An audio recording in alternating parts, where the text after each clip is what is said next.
This is actually the hardest topic I've ever brought up because it might be the saddest thing about myself. I don't know. It's sad, but also I don't know. I don't regret it at the same time. I don't know. It's a really weird thing. I could tell you how I, did crazy whatever stuff. Like I could say so much stuff. Like even in rehab or any of these therapists, it's funny. Like the hardest thing to talk about is how you may have never actually been yourself your entire life. Like that is the scariest thing and saddest thing potentially. And that's why this is like the hardest thing to talk about, so yeah, I'm not even bringing it up. We all have cope, right? And I'm not special, I'm not original. I mean, I'm not the first person. We all do it, and I think to a higher degree now. But let's talk about celebrity. Let's talk about notoriety. Historically, there'd be someone you look up to, right? As a kid, you grow up with people, you look up to people, I think Michael Jackson is like the quintessential, he's the most famous person who's ever lived or probably will ever live as far as entertainment, for sure, but maybe like in general. And there'd be more regular people looking at an individual and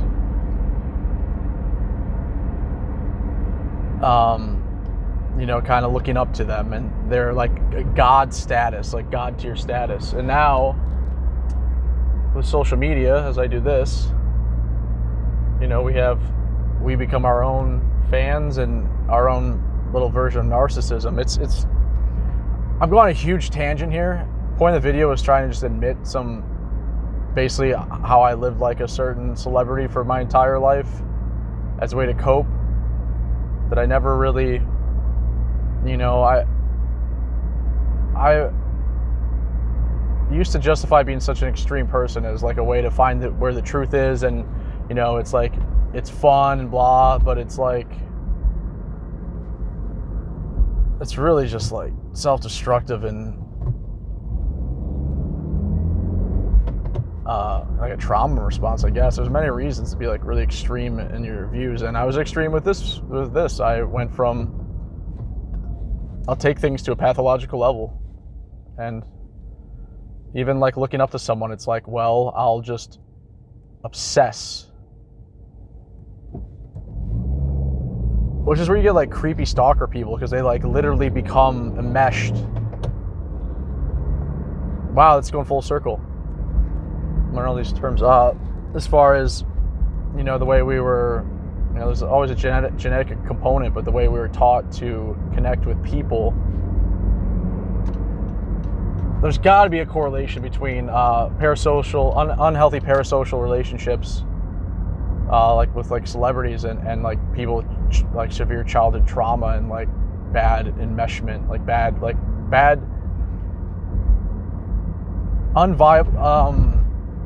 maladaptive forms of connecting with people, i.e. how we learn to connect with our parents, like a very like incestuous, like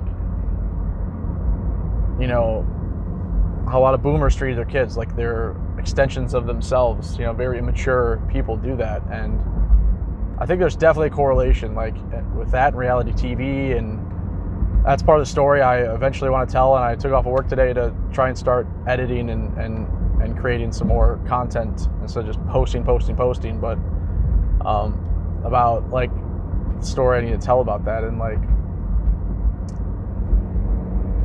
basically I lived my entire life since I was probably 12 years old. I had Jim Carrey, Tom Green, and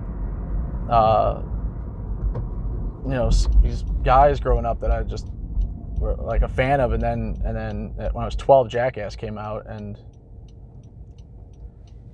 it's one of those things. It's like it's gonna finally talk about this. It's like one of those things. It's like embarrassing, and it's like. But anyway, yeah. So Bam it was Steve-O and Bam from Jackass for me, and I know a lot of people like that, but for me, like, between those two characters on TV, I could not have more in common with. Like, you know, Steve-O with the family that doesn't pay attention, and, you know, older sister just kind of ignored his whole life, and Bam with, you know, his parents are. That was the one that was really what I was able to escape in a way that was so. In hindsight, it's like not only did I not have a self in like a narcissistic family, I wasn't allowed to have a sense of self now that I know what happened, but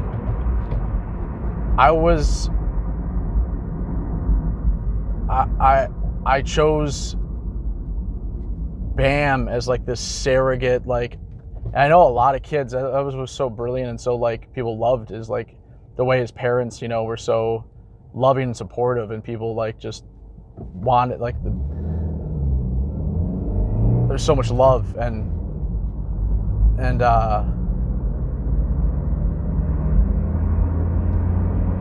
like, my parents could not be any more similar to his parents, like, but also so different. It got kind of weird. Like, I was seeing things, like, I obviously was a kid, I grew up with that, and, you know, had a lot in common, and it was just like it was just such a fun time, and it was like, you know, a good escape. It was everything. Like, I mean, if you follow Viva Bam and just anything Bam did back in the day, it was like lightning in a bottle. The whole thing that happened with Jackass was like, I still think, like, I just was listening to some Viva Bam, listening to some old stuff, and like, I still think that was like, when you talk about flow state, you talk about like just in that vibrational frequency, like that is like, it's just such a beautiful time. It's such a, like, just all cylinders, like creativity and fun, and the way, you know, they bonded with, you know, male bonding, and like just like that charisma, and like how everyone interacted. It was like, that's all I wanted to do, and that's all I did my whole life since I saw that show. The minute I saw Jackass, that's all I wanted to do. I didn't really care in which way it manifested. I just knew I wanted to have that high vibration. I wanted to like enjoy life in that way and create, you know, obviously the dream is to monetize that and have it do that for a living, but you know, as time went on, I was just like, there were so many things, like even in the very recent past, like I had no idea Bam did like Adderall and alcohol, and that was like my thing. And then like he was in Florida the exact same time as I was, and I was just getting out of like a mental institution, and I know he was in one there. And then like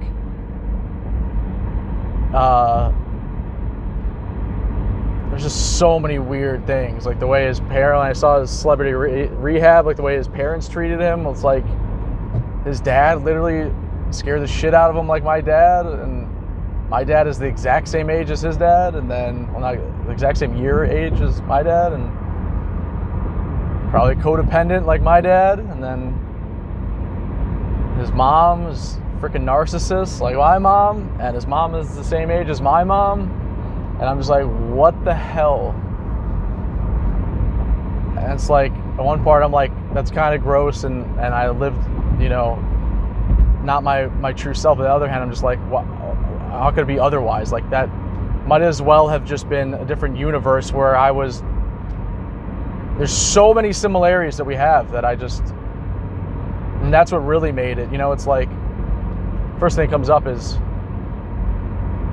like a sibling being compared to their older or younger sibling, or like a country, Romania versus Bulgaria, being mistaken for like a Bulgarian when you're Romanian or something. And then like, because it's so close, like that, and people are implicitly saying that it's like, it's the same, and then you know that it's like, no, I'm different.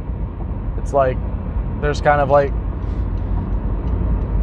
an independence, I think, where individuals don't want to be like, they want to be themselves. And maybe that's not the best example, but I think you know what I'm trying to say is like,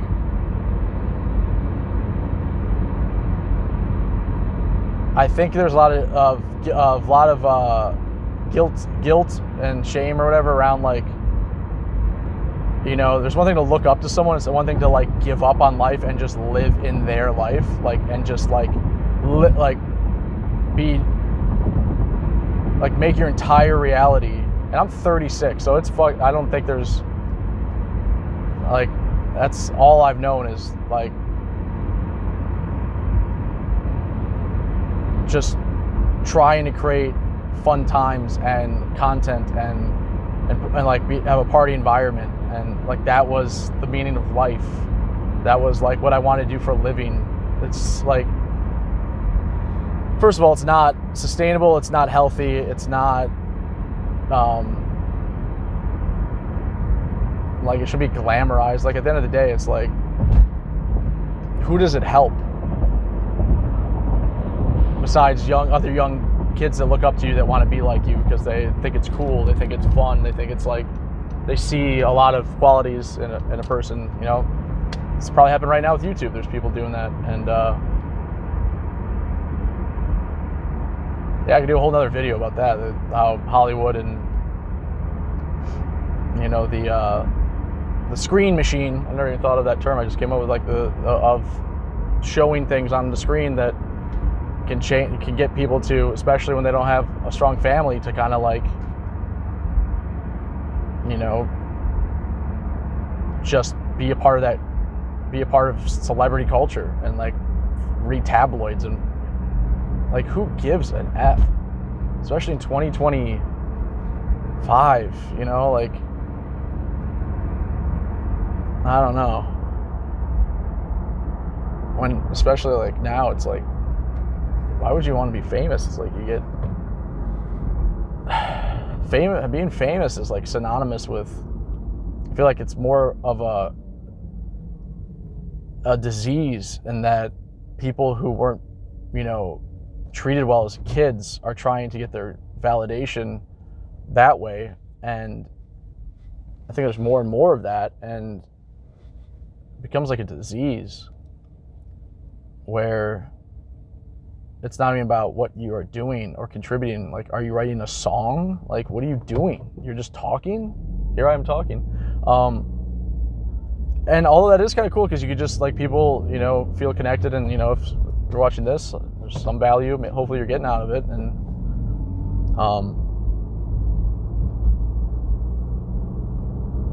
but it's like, I don't know,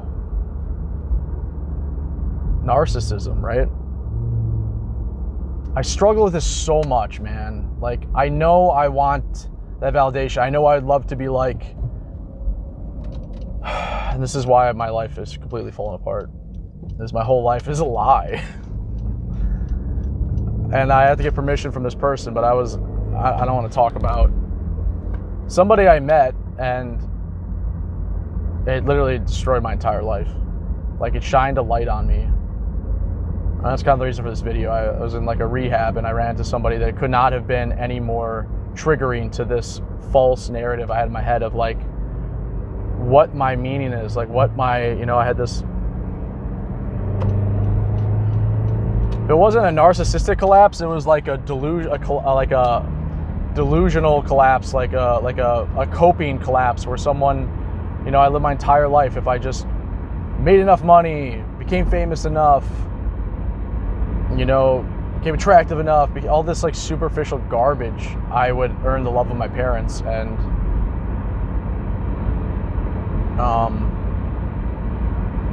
you know, after like completely mentally collapsing and losing everything, like going to this like rehab, and I ran to this person, and them just, me kind of trying to say what I just said to the camera right now to them, and just like, you know, their response, like, that was like 20 years ago, and like, and it's just like, here I am, like, this guy in this place with one of like a very famous person that was just like probably the best person I could have ran into. That just it's like when you meet a guy in the bathroom, right? Like guys in bathrooms, it doesn't matter if you're George Clooney, or I might be dating myself, like whatever. Like you're like George, the one that comes up to George Clooney or Tom Cruise or the janitor. You're in the bathroom taking a piss, and every guy's a guy. That's how rehab is.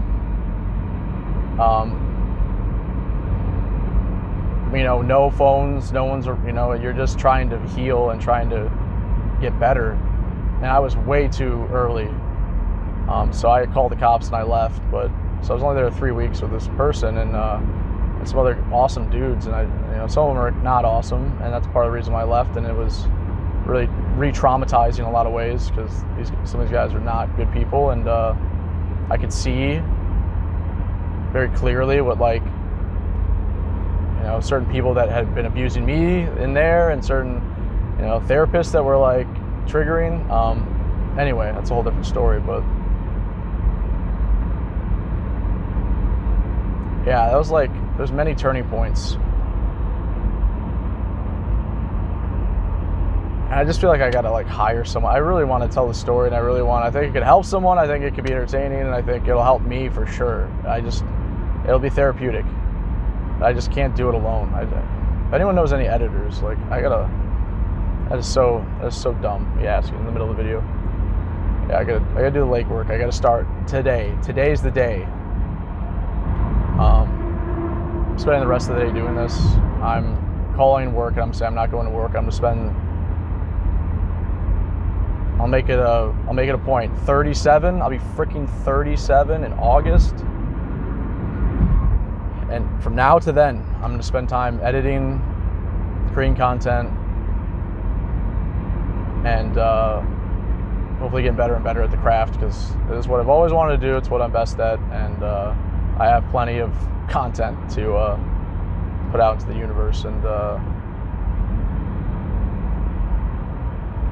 yeah, I think I'm gonna. Yeah, these are. The car vlogs become more diary, journaling type deal with some content in there that I could probably cut in and out, but I think I got to keep it more as journaling, because I can't obviously totally focus and have things I can split into a video as much. I can, but like I'm talking right now, it's like I'm talking to myself, I'm thinking out loud, and that's like journaling. That's not explaining. Like if I were like, in July 2020, I had a 4-way, and on this day there was a girl that she called the cops on me, and then this happened, and then that, like that's some of that's not true. But then I would cut that into B-roll. Like that would be the video. Journaling. This is like just, whoa, people are crazy. But anyway, I'm trying to crash the cars. People are driving crazy. I got 10 minutes to get there again. I'll be late. Damn it. So Bam Margera. Yeah, he might be one of the, just the way he created his own world and didn't live by really what he really is. He's gonna be looked at as one of the most punk rock, doing his own thing, people, created his own world, really. And that's I think about a lot, the ADHD, Asperger's, ASD, ADHD, I always think of Bam. It's like he was born to think outside the box. And now he has a very obsessive nature and a very, and I think there's always a correlation. The line between madness and genius is so and I don't think those people are meant to work a regular job. I don't know, and that I think can hurt someone more than, it's like pain at least in my experience, is working a job. Geez, working a job that kills the soul. And I put off my whole life. When's the right time? When's the right time? When's the right time? Always having unstable places to live, unstable everything, and just not feeling secure, and to do what I love to do. I gotta be distracted with women, or be distracted with substances, or be distracted with anything, and pretend that is what I should be doing. And it's it's just a procrastination. My entire life, all I've thought about is one thing, and that's creating. That's it. Creating. And not just, I can't. If I'm bartending, if it's slow, I can't do it. If it's driving a cab and it's slow, I can't do it. I gotta keep moving. This brain goes crazy when it's not stimulated. I don't know what that is, but it's the way it is. And people try and tell me, yeah, go to work, this and that. I'm never listening to anyone again. No one has given me good advice. I'm gonna do what I need to do from now on. And today's the day. I'm not stopping. I don't care. I don't care if it kills me. I'm not stopping. At least I can say that I didn't stop, because the only time I was thriving in my life was when I fully engaged and believed in myself. And always, that took others. In other words, my friends being around, creating that momentum, girlfriend, creating that momentum, and having people around in a party atmosphere that ultimately didn't have my vision, but it created this high vibration, and I felt like I was moving towards something. And I know I was. And then at a certain point I would give up, or I sabotaged. Always. I would have everything, and then I'd be like, all right, time to rescue me. I know I'm not good enough. I showed you. Look, I showed everyone, look, I can do anything, right? Everyone believes in me, and I believe in myself. All right, now I'm going to destroy everything, and you have to rescue me, and then I'll know that you actually care about me. And I've done that my whole life. Because the whole reason for trying to be famous, trying to be the best version of myself, was to earn love of these parents that, that's the hardest thing ever. Now I know they don't care, and they never care. And the better I do, the more jealous they'd be, probably. So they're dead to me, and I'm doing it for me. And that's the hardest thing. It's the hardest thing I've ever had to do, is one, be completely alone, go no contact with everybody, and two, build a life again with confidence and drive. And I still haven't done it. I'm talking about it, but build that life again and thrive with the knowledge now that I'm doing it for myself. With the realization that I have to do it for myself, which I don't even know what that looks like. I don't know how that looks. I don't know I don't know. So, hanging on by a thread, just making content. And I gotta tell you, this new world doesn't give much to, doesn't give a lot to inspire. So that's what's really scary. But I'm gonna cope. I'm gonna create content, I guess. I'm gonna try and create something and squeeze, like the Rock. This new world is so reminiscent of my childhood. It's like trying to squeeze love out of like a stone. And that's how I grew up. And now society feels like just another version of that. Squeezing love out of this stone of society with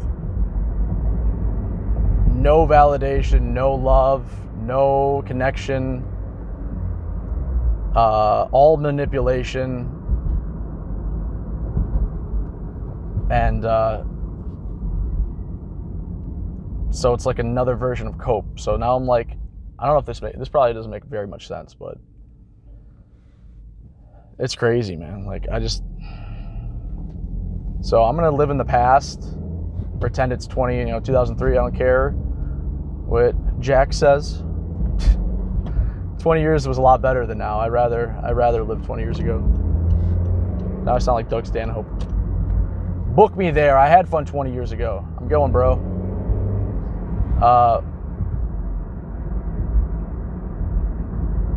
Yeah. Whatever it takes. Everyone's got their cope. I know part of it is just aging. Especially my situation where I kind of lived a life I lived a lie my whole life.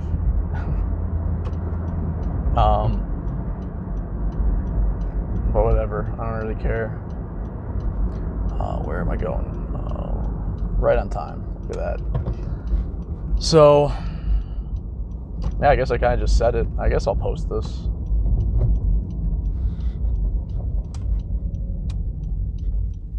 Yeah, who cares? I really don't care.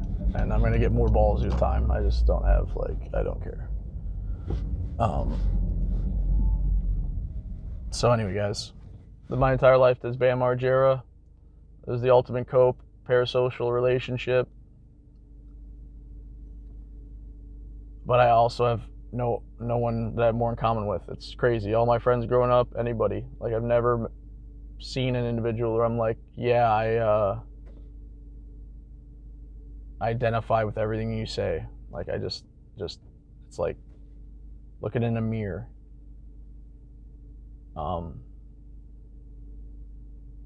Yeah. So, but then I got probably too enmeshed. But anyway, I'll end the video here. You guys have a good one. And still in this video, yeah, let me know who you've had a parasocial relationship with. Post down below. Have a good one.